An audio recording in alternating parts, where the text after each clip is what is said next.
అందరికీ నమస్కారం అండి.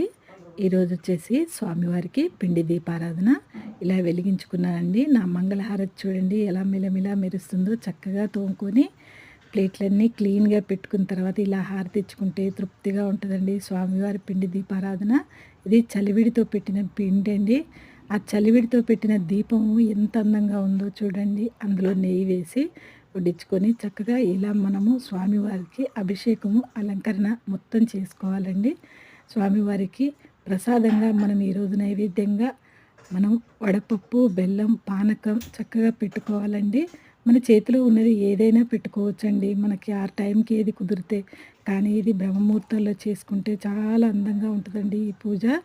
చూడండి ఈ దీపారాధన మీకు ఎలాగో నచ్చుతుందని తెలుసు. స్వామివారు ఎట్లయినా మీకు నచ్చుతారని తెలుసు. కాబట్టి నేను ఈ వాయిస్ ఇవ్వటానికి కారణం ఇన్ని రోజులుగా కొంచెం నాకు వేరే పనులు ఉన్నాయండి. అందులో హెల్త్ ఒకటి బాగోలేదు. నేను హాస్పిటల్కి ఇటు అటు తిరుగుతున్నాను. అందుకే నాకు కుదరటం లేదండి. వాయిస్ ఇవ్వటానికి కూడా వాయిస్ కొంచెం ఇబ్బందిగా ఉంది నాకు. అందుకే వాయిస్ ఇవ్వడం